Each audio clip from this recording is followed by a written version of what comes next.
다시 달래 땡진 랍졸입니다. 소보리도 차제 랍님 제3강 붓다의 깨달음에 이르는 수행 순서를 간략하게 기술하다.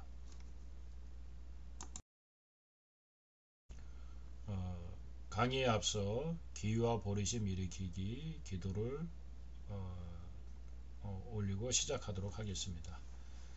상계 제당 조계 정남나 장처 빠르도 당리 겹수치 닭기 진속 기배 청남기 돌라 펜치를 상계 더바라이쇼 상계 제당 조계 청남나 장처 빠르도 당리 겹수치 닭기 진속 기배 청남기 돌라 펜치를 상계 더바라이쇼 거룩한 불보승 삼보의 완전한 깨달음 얻을 때까지 제가 귀합니다. 제가 보시 등을 행한 공덕으로 일체 중생을 돕기 위해 붓다 이루게 하소서.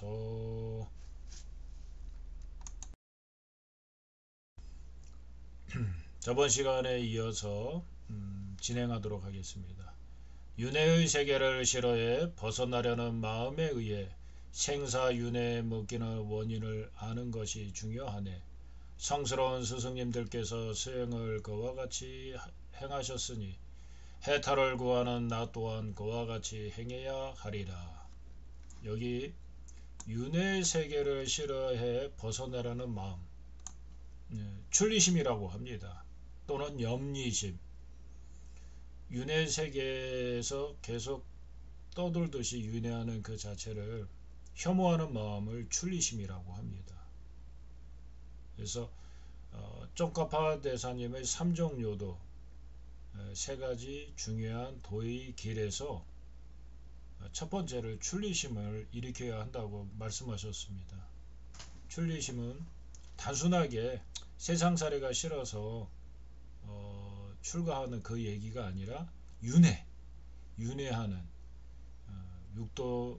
육도를 윤회하는 이 윤회 세계에서 벗어나려는 마음을 출리심이라고 합니다.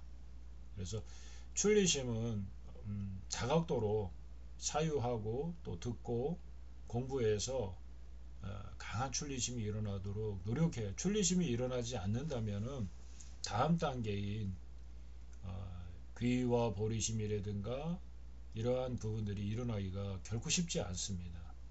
그래서 출리심을 강하게 일으킬 수 있도록 다양한 방법으로 접근해서 진짜 내가 윤회에서 벗어나야겠다 하는 마음이 자기 마음속 깊이 24시간 지속됐을 때 출리심이 일어났다고 얘기합니다. 그렇게 출리심이 일어난 증거로서 아주 거친 번뇌들은 출리심이 일어난과 동시에 상당히 많이 사라집니다. 그래서 직접 체험을 통해서 알 수 있는 부분들이기 때문에 머리로만 또는 이해하는 정도로만 그치지 말고 출리심이 일어날 수 있도록 아주 많이 노력을 해야 됩니다. 제가자인 경우들은 가족이 있고 또 해야 할 사회적 업무가 있을 때에는 그 속에서 일을 하면서 마음속 깊이 출리심을 꼭 일으키려는 마음을 간절히 일으킨다면은 그것 또한 출리심이라고 할 수 있으니까 출리심이 일어났다고 해서 모든 것을 다 뒤로 한 채로 오로지 도에만 전념한다 이렇게 할 수 있는 사람은 극히 드물기 때문에 지금 자기가 처한 자리에서 이 출리심을 깊이 생각해보고 할 수 있는 만큼 역량을 일으킨다면 그 또한 굉장히 좋은 공덕을 쌓을 수 있는 방법이기 때문에 완벽한 출리심은 아니더라도 그와 비슷하게 계속해서 열망한다면은 나에게도 그러한 시간이 올 수 있다고 생각됩니다. 생사윤회에 묶이는 원인을 아는 것이 중요하네. 성스러운 스승님들께서 수행을 그와 같이 행하셨으니 해탈을 구하는 나 또한 그와 같이 행해야 하리라. 발버리심은 최상승도의 대들보이며 광대한 바람일행의 바탕과 의지처이니 두 자량 모두를 금으로 바뀌게 하는 연금의 과 같고 무량한 선들을 모으는 복덕의 원천이네. 여기서 발보리심. 일체 중생을 돕기 위해 내가 반드시 부처를 이루어야겠다고 하는 마음이 보리심입니다. 이 보리심을 일으키는 것을 발보리심이라고 합니다. 보리심에는 두 가지가 있습니다. 원보리심과 행보리심.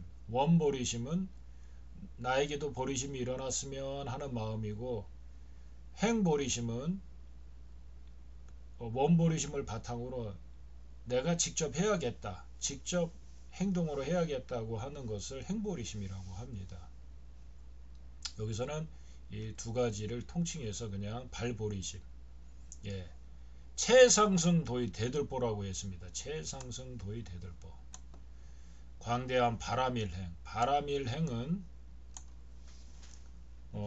보리심과 연기공성에 대한 견해를 기반했을 때 그 행위가 바라밀행이 될 수 있습니다.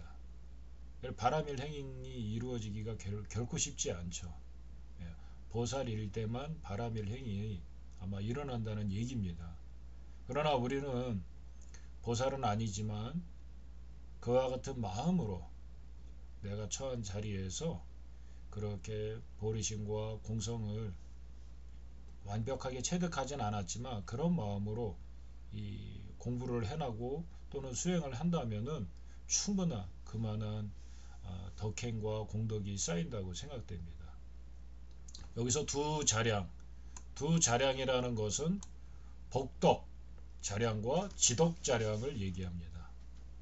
보리심에는 세속적 보리심과 궁극적 보리심이 있습니다. 세속적 보리심은 일체 중생을 돕기 위해서 하는 마음이고, 궁극적 보리심은 연계공성에 대한 공성, 이러한 것들이 또 설명드릴 수 있습니다.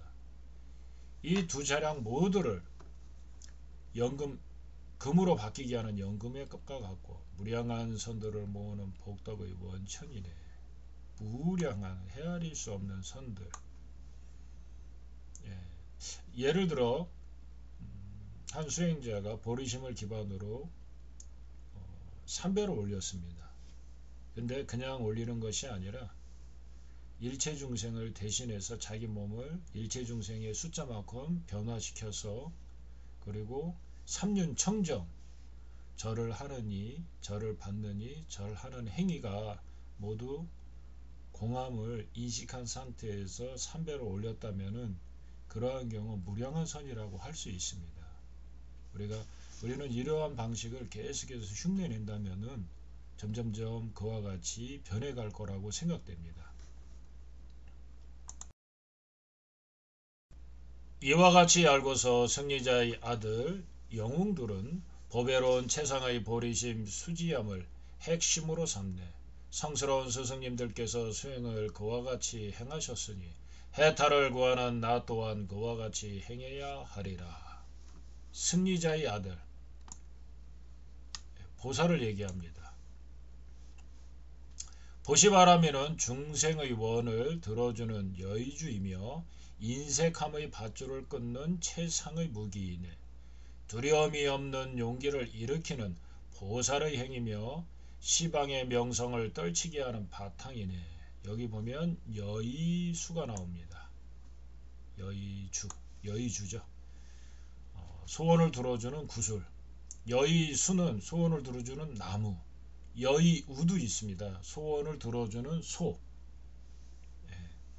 이런 표현들이 티베트 불교 안에 가끔씩 언급됩니다. 여의주, 소원을 들어주는 나무. 제가 예전에 요가 수행을 할 때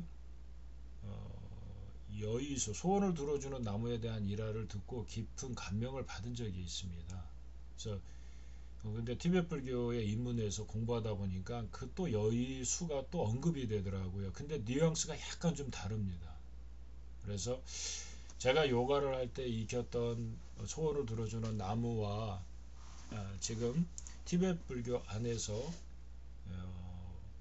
여의수의 뉘앙스가 약간 좀 다릅니다. 되게 참고하면 도움이 많이 될 것 같습니다.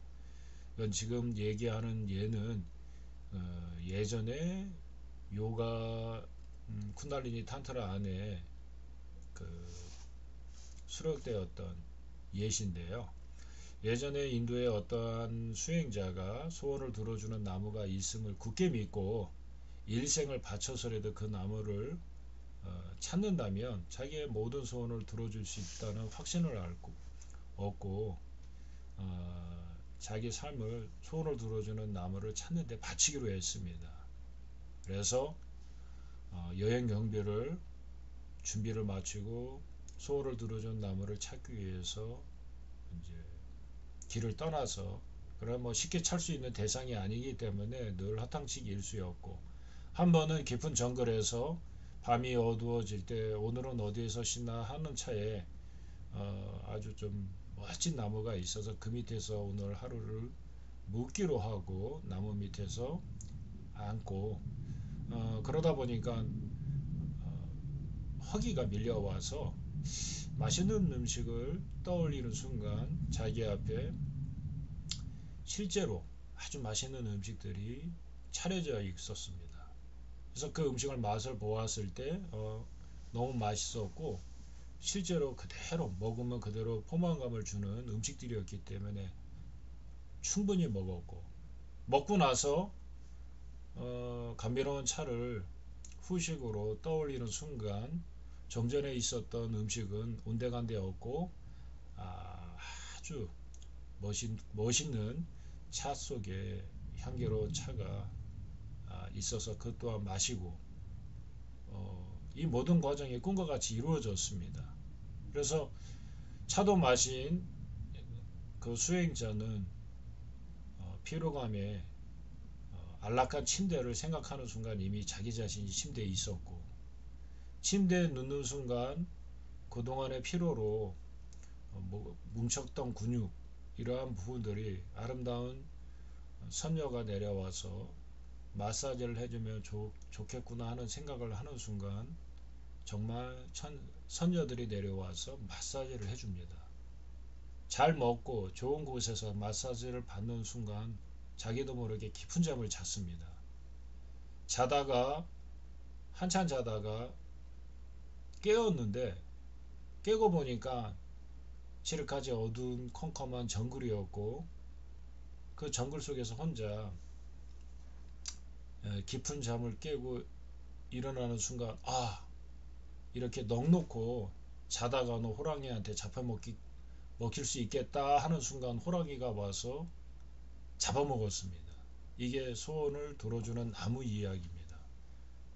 그래서 처음에 재밌게 듣다가 마지막 부분에 굉장히 그 경각심이 일어나더라고요.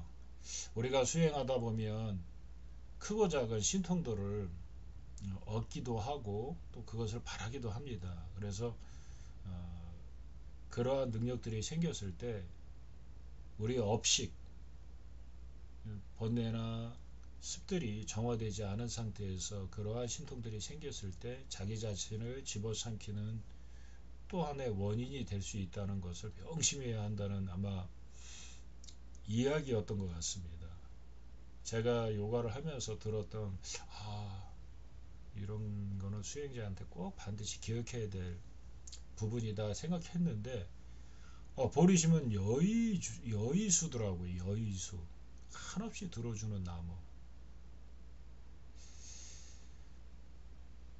어디서 소원을 들어주는 나무를 구하는 것이 아니라 보리심이라는 그 자체가 여의수이기 때문에 내 자신이 여의수가 되는 겁니다. 소원을 들어주는 나무가 된다는 것.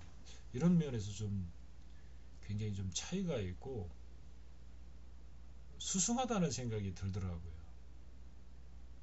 그래서 여의수를 라는 단어를 봤을 때 개인적으로 굉장히 기뻤습니다. 뭔가 이야기에 마무리를 지을 수 있었다는 생각이 좀 많이 들었습니다. 그래서 인색함의 밧줄을 끊는 최상의 무기이네. 두려움이 없는 용기를 일으키는 보살의 행위며 시방의 명성을 떨치게 하는 바탕이네. 이와 같이 알고서 자신의 몸과 재물과 성건 모두를 베푸는 선한 길을 지혜로운 이들은 행하네.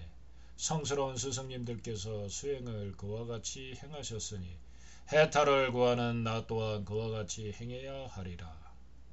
지게바라밀은 악행의 때를 씻는 물이며 번뇌의 뜨거운 고통을 식혀주는 달빛이네. 중생들 속에 우뚝 솟은 수미산처럼 웅장한 위력에 허물없이 모든 중생들이 공경하네. 이 지게바라밀을 지킨다면은 명성이 시방에 떨치게 된다고 하네요.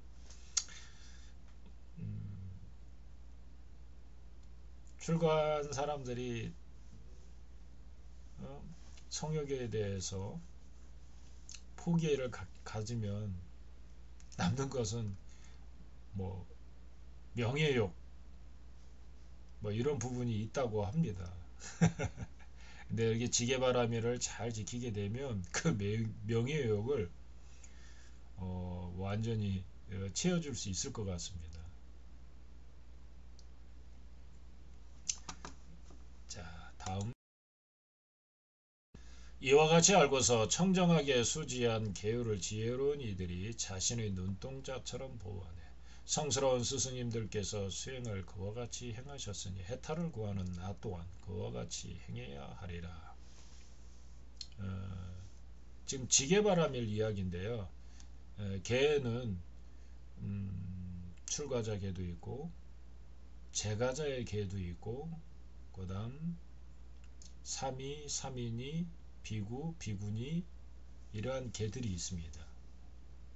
그리고 보살개, 금강개, 밀교개가 있겠죠. 이러한 것들을 다 지금 이야기하고 있는 겁니다. 그래서 혹시 내가 지금 아직 개를 받지 않은 이들은 나에게도 개를 받기를 바라는 마음을 일으킨다면은 그 자체로서 인연이 되어서 어느 때 좋은 시절 인연에 내가 받아들일 수 있는 개를 받아서 지닌다면은 특별한 공덕이 될 것입니다. 많은 이들이 개에 대해서 부담감을 많이 갖습니다. 사실 그렇습니다. 근데 개를 받게 되면 사소한 번뇌들이 많이 사라지고 우왕좌왕했던 마음도 많이 안정화됩니다. 그래서 가급적이면은 만약에 5개 중에 제가자의 5개 중에 마땅히 뭐 살생하지 않는 거 내가 잘 지킬 수 있잖아요. 거짓말하지 않는 거 잘 지킬 수 있는 사회생활을 할 때 좀 힘들 수 있습니다. 예. 또 자기 그때그때마다 자기 합리화에 빠질 수 있기 때문에 신중하게 그런 것들을 잘 헤아려야 됩니다. 그 다음 인욕바라밀은 용기 있는 자들에게 최상의 장엄이며 번뇌의 불길을 없애는 모든 고행 가운데 제일 이내. 분노의 뱀을 먹어 지우는 가루다와 같으며 칼날 같은 거친 말에 대한 견고한 갑옷이네. 여기 보면 가루다. 금시조라고도 알려져 있으며 뱀 또는 용을 잡아먹는 인도의 신화적 동물을 가루다라고 합니다. 분노를 뱀이라고 표현했기 때문에 가루다를 상응해서 표현했습니다.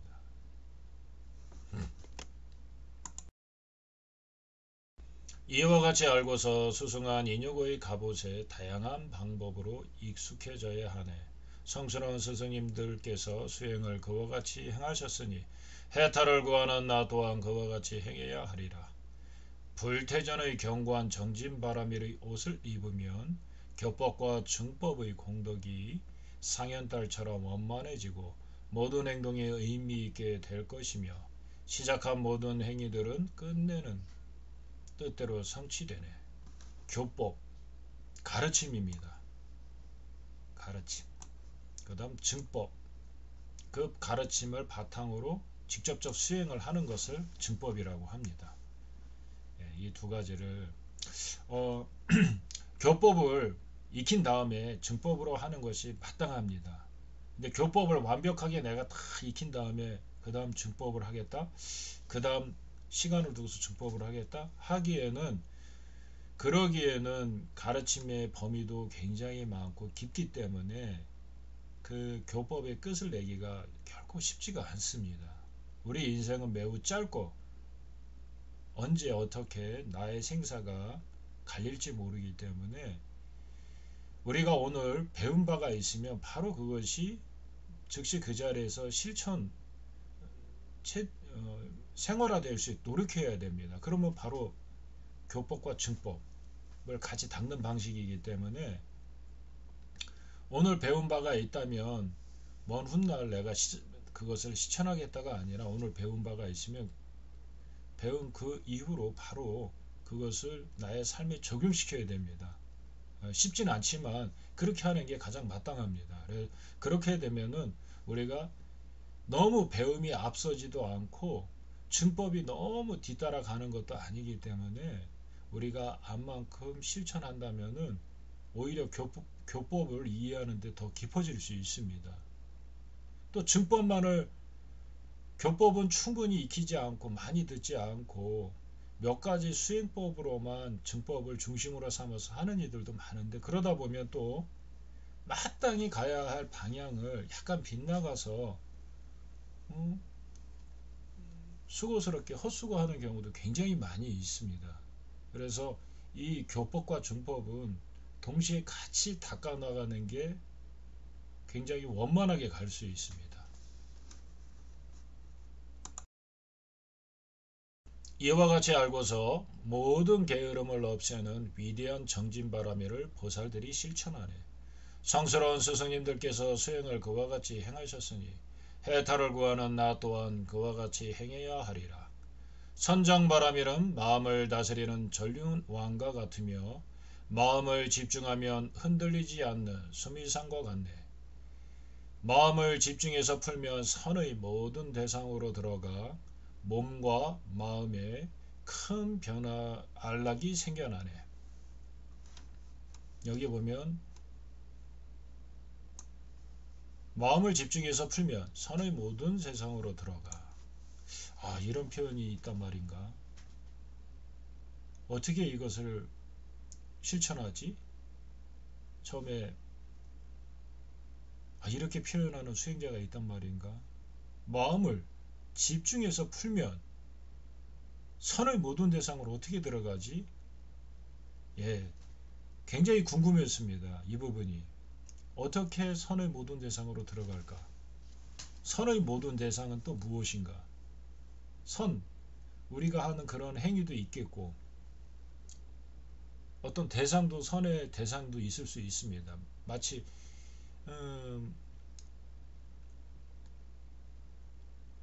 너무 피곤해서 안락한 의자가 필요했을 때 그 안락한 의자가 있다면은 그게 선의 대상이도 되죠. 또 목마른 이에게 물은 선의 대상이 됩니다. 이렇게 이, 이 구절은 마음을 집중할 때는 사마타의 상태고 집중해서 풀 때는 우리가 머무는, 집중 후에 머무는 방식은 이와 같이 머물러야 되는데, 좀 깊이 들여다보면은 밀교의 색신의 영역으로 선의 대상으로 한다 그러면 가능합니다. 그래서 이 부분은 약간 밀교적인 해석을 하면 보다 좀 쉽게 이해할 수 있을 거라고 생각합니다. 그 밀교적인 관점을 충분히 이해하지 않는다면 우리가 마음을 집중해서 풀고 난 후에는 이 세상은 엄연히 인과의 법칙으로 흘러가는 세상이기 때문에 악한 짓을 하지 말고 선한 행위를 해야겠다 하면서 선정을 풀거든요. 그와 같은 말과 아마 일치되는 부분일 거라고 생각됩니다. 깊은 사마타의 상태에서는 세속이 꿈과 같은 것을 인식하지만, 꿈과 같다는 것을 알지만, 그래서 존재하지도 않지만 사마타에서 나온 후독지 상태에서는 꿈과 같은 세상에 우리가 막행막식 하라는 얘기가 아니라 또 이 꿈과 같은 세상은 이 세속은 엄연히 인과의 법칙이 적용되고 있는 실상이기 때문에 막행막식이 아닌 선의 대상 자체가 돼야 된다는 뜻입니다. 이러한 문구만 봐도 불교는 얼마나 지극한 선을 살아가는지 알 수 있는 대목입니다. 대단한 표현이라고 생각됩니다. 이와 같이 알고서 최고의 요가 수행자들은 산란의 적을 물리쳐 삼매를 항상 닦네 성스러운 스승님들께서 수행을 그와 같이 행하셨으니 해탈을 구하는 나 또한 그와 같이 행해야 하리라. 여기 보면 요가 수행자 람님 원본을 보면 요가 수행자라는 표현을 많이 합니다. 정확한 그 뜻은 제가 아직 잘 모르지만 그가 앞뒤 문맥을 보면 요가 수행자라는 그 명칭은 굉장히 조금 상위의 하위가 아닌 상위의 명칭이고요. 가르침과 그러니까 교법과 중법을 특히 중법적으로도 상당한 경지에 있는 분들을 보통 요가 수행자라고 칭하는 것 같습니다. 지혜바람이란 심오한 공성을 보는 눈이며 윤회의 뿌리를 제거하는 수승한 길이네. 모든 경전에서 찬탄한 공덕의 원천이며 무지 어둠을 없애는 최상의 등불로 명성을 드날리네. 이와 같이 알고서 해탈을 원하는 지혜로운 이는 이 길을 많은 노력으로 일으켜야 하네. 성스러운 스승님들께서 수행을 그와 같이 행하셨으니 해탈을 구하는 나 또한 그와 같이 행해야 하리라. 심일경성의 선장만으로는 여기서 심일경성은 몸과 마음이 한 곳으로 모아진 상태를 사마타의 상태를 말합니다. 선정만으로는 윤회의 뿌리를 자를 수 없음을 깨달아야 하네. 사마타 없이 지혜만 닦아서는 번뇌를 제거할 수 없기에. 공성에 대한 지혜죠. 번뇌를 제거할 수 없기에 공성을 깨뚫는 지혜가 흔들림 없는 사마타의 말을 타고 극단을 여인 예리한 중도의 무기로 일체의 전도견 대상을 없애버리네. 대단한 표현입니다. 공성을 꿰뚫는 지혜가 흔들림 없는, 공성을 꿰뚫는 지혜는 위파사나라고 할 수 있습니다. 흔들림 없는 사마타를 타고, 이거는 말 그대로 사마타죠. 그 다음 극단, 항상 한다, 항상 무엇이 있다, 유물론적 사관, 상병과 이 모두가 꿈과 같고 마야와 같고 실제하지 않는다는 한쪽으로 빠져버린 극단, 단변이죠. 상변과 단변을 여인, 예리해, 이것이 상견과 단견이 아닌 것을 중도라고 합니다. 중도의 무기로서 일체의 전도견 대상을 없애버리네. 흔들림 없는 사마타의 말을 타고, 이 부분을 이해하기가 조금 어려울 수 있어서 이 두 부분을 묶어서 한 예를 들겠습니다. 어두운 동굴에 그려져 있는 벽화를 보기 위해 등을 켰습니다. 등불을 켰을 때 그 등에서 나오는 밝음은 지혜라고 할 수 있고요. 등불이 어떤 바람이 위풍이 불거나 바람이 불면 등불이 흔들리게 되면 사물을 제대로 볼 수 없기 때문에 등불이 흔들리지 않게 계속해서 주변 사물을 잡을 수 있게 흔들리지 않게 해주는 그 지속성은 사마타의 힘입니다. 그래서 공성을 깨뜨는 지혜가 사마타와 함께 한다면은 이와 같이 전도견들을 다 대상을 없앨 수 있다고 하는 겁니다. 사물을 제대로 인식하기 때문에. 이와 같은 방식으로 행한 광대한 지혜가 공성을 깨닫는 지혜를 증장시키네. 성스러운 스승님들께서 수행을 그와 같이 행하셨으니 해탈을 구하는 나 또한 그와 같이 행해야 하리라. 공성을 깨닫는 지혜는 좀 공성은 극비량에 속하는 대상입니다. 극비량. 혈량이 있고 비량이 있고 극비량이 있습니다. 혈량은 직접 지각을 통해서 인식하는 것을 바를 혈량이라고 합니다. 안입이 설신의 직접 지각을 통해서 인식되는 것. 그냥 우리 눈으로 어떤 볼펜이나 공책을 봤을 때 바로 알아지죠. 그와 같은 방식을 혈량이라고 하고, 비량은 간접 지각을 통해서, 그러니까 추론을 통해서 알아지는 바를 비량이라고 합니다. 가령 앞산 너머에 많은 연기, 검은 연기가 피어오르면 우리는 불을 직접 보진 않았지만 뒤에 큰 불이 났다는 것을 추론을 통해서 알 수 있습니다. 이게 간접 지각을 통해서 아는 바를, 추론을 통해서 아는 바를 비량이라고 합니다. 그러면 극비량은 비량 중에서도 아주 미세한, 아주 섬세한 뭐 이런 의미로 직접적으로 푼다면 알아지는, 추론을 통해서 알아지는 대상이기 때문에 다른 말로 표현한다면은 직관으로서 알아지는 바라고 할 수 있겠습니다. 그래서 먼저 혈량으로 공성을 파악만 해도 굉장한 희열이 일어납니다. 그리고 거친 번뇌도 많이 떨어져 나가고요. 그리고 이 말이 맞을까 저 말이 맞을까 하는 그러한 수고로움도 그 순간 이제 거의 다 소멸됩니다. 그러다가 비량으로 또 공성을 보게 되면 더욱더 미세한 부분까지도 번뇌스러움들, 이러한 것들이 떨어져 나가겠죠.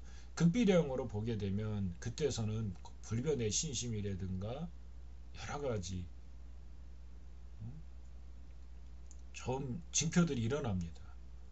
그래서 공성을 깨닫는 지혜, 먼저 우리는 쉬운 것부터 익혀 나간다면 점차 심오해지는 공성에 대해서 눈을 뜨지 않을까 싶습니다.